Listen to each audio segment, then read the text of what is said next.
underline. Omong dikit tapi nyelekit. Bersama Om Bob. Temukan di channel YouTube Om Bob Indonesia. Polres Bulukumba menghentikan pengusutan perkara dugaan korupsi program Pekarangan Pangan Lestari atau P2L di kelompok wanita tani di Kabupaten Bulukumba. Bagaimana Om Bob menggarisbawahi masalah ini? Ya ini kan kita nggak bisa mengatakan kalau aparat itu salah ya. Karena memang ada surat edaran ya di dalam menangani masalah korupsi. Itu kalau tidak ada kerugian secara materi yang dialami oleh pemerintah, maka kasus ini boleh tidak dilanjutkan atau diselesaikan. Ya artinya tidak dilanjutkan. Ya, nah di sini kan dikatakan juga artinya tidak dirugikan itu adalah kalau sampai di dalam pengusutan saat pengusutan ini terjadi korupsi atau tidak itu. Tiba-tiba misalnya yang didakwa sebagai tersangka itu mengembalikan uang yang dikorupsi tadi itu, maka dia dibebaskan dari tuntutan hukum. Alasannya satu, bahwa negara tidak dirugikan. Nah, kalau tidak dirugikan, masa ya dihukum? Kan begitu kan? Nah, tapi sekarang masyarakat netizen juga sekarang ya sudah pinter kan? Betul. Sekarang yang dinamakan dirugikan itu kan seharusnya itu ada dua kan. Satu dirugikan secara material, ya tadi itu korupsi 280 juta dikembalikan semua itu kan nggak rugi. Tetapi di dalam pengurusan ini kan ada kerugian materi juga karena apa? Gajinya para hakim, para pengusut, ya para aparat itu kan gajinya kan diterima kan dari rakyat. Dari pajak-pajak yang rakyat bayar. Ya, sekarang kalau waktunya dia itu untuk mengusut yang ternyata tidak ada kerugian dari pemerintah dan itu dilepaskan karena sudah tidak ada kerugian materi, itu kan sebetulnya ada kerugian karena yang ngurus-ngurus ini kan gajinya dari pajak rakyat. Ya kan? Nah, ini dari segi materi itu sebetulnya ada kerugiannya juga. Nah, tapi sebetulnya ada satu lagi yang namanya kerugian immaterial, yaitu kerugian moral.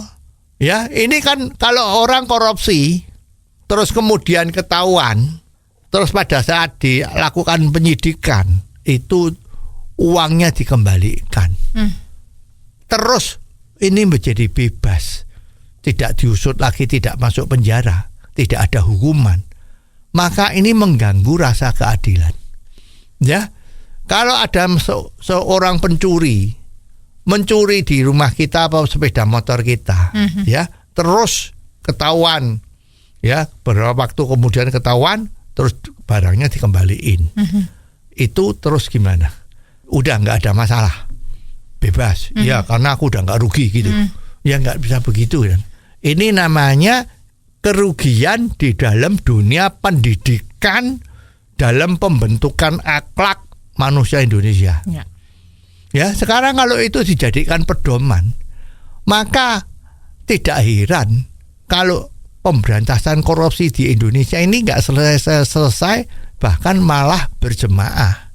Ya, kemarin di pegawai KPK itu 90 orang itu kena terlibat pungli gratifikasi korupsi. Betul. Yaitu menjual beli fasilitas. Bagi yang mau pakai handphone boleh bayar 30 juta. Ya, yang mau beli makanan yang enak-enak oke, boleh. Ya, yang mau beli pulsa handphone boleh asal bayar. Dan ada juga yang mau jalan-jalan shopping, belanja-belanja boleh, malah diantar sama sipirnya, ya. Itu boleh. Semua ada harganya. Nah, ini gimana? Jadi dimulai dari seperti ini. Kalau salah dikembalikan uangnya, bebas dari hukuman. Nah, ini tidak mendidik. Maka tidak heran korupsi di Indonesia ini nggak bisa selesai-selesai. Ini yang paling penting. Ini sangat mengganggu nilai-nilai pelajaran yang diberikan oleh guru-guru kita Ya waktu kecil kalau kita sekolah itu kan guru ngomong nggak boleh korupsi, karena korupsi itu menghancurkan masa depan bangsa kita.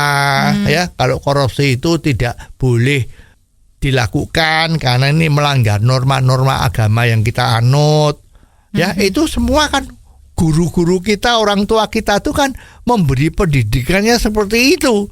Nah, tiba-tiba setelah hidup di dalam masyarakat, ini pengadilan tipikor ada edaran kalau tidak ada kerugian secara materi tadi itu, maka dia dibebaskan dari tuntutan.